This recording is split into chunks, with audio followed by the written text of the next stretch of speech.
Did you have a kindergartner who like would run home and like have like an art project and just could not wait to show it to you? Or like, did you have like a fourth grader who was like really excited about like dress like a character day and like then they got into middle and high school and like something changed? My name is Dr. Amy Stewart, and I was a public school teacher for about 15 years. And I worked with like the most reluctant, other reluctant learners. And I can kind of give you a little insight about why all of a sudden your teenager hates high school.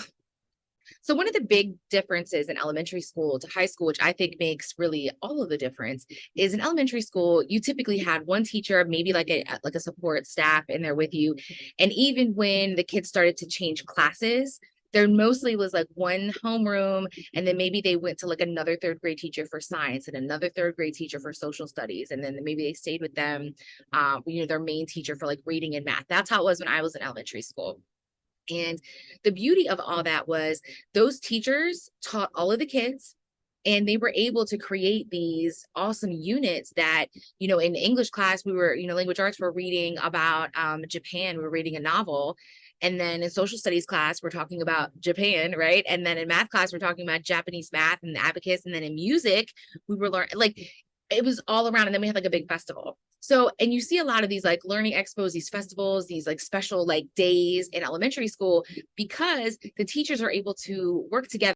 Just having the same teacher all day and just kind of unintentionally being able to connect the dots throughout the day. So we're sitting in science class and we come across a graph and we can say, hey, remember in math class we were talking about graphs?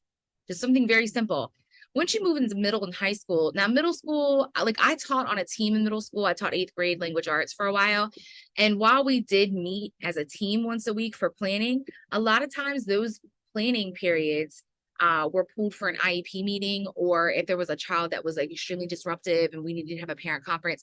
So it was often we planned for specific kids for behavior. We were not often able to kind of coordinate and collaborate on like a unit that would encompass all the classes. And then the other problem is that when you're in secondary education, at least in my experience anyway, you come under the head of the language arts, the English language arts supervisor. Okay.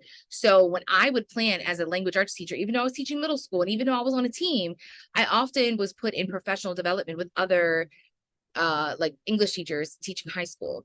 So I'm sitting doing planning with people who never see my kids, and it's I we don't even teach the same class. And I'm also being mandated to teach to the timeline that my either the state or whatever, but specifically my supervisor is telling us when we need to do it, what stories we need to cover, what poems, whatever. Like that's a problem because I have no idea what's going on in science class. I have no idea what's going on in social studies. And so imagine all day your kid having to rev up for one class. They get all excited. Okay, we're in English. We're in English mode, right? We're over here like doing reading or whatever, right? And then the next class, they have to jump to another part of their brain where the social studies stuff is because they're learning about something completely different. And that teacher has no idea what we just talked about in my class, right? Then they go on to math and science and so on. And so kids do not have the opportunity to build those connections, and the teachers don't have opportunities to create these really awesome learning experiences. So we're not seeing these big learning fairs. We're not having the dress as a character day. We're not doing anything fun. It's really just preparing kids to take a test, and kids are not able to build the context. And so it gets frustrating. And at the end of the day, it just gets boring.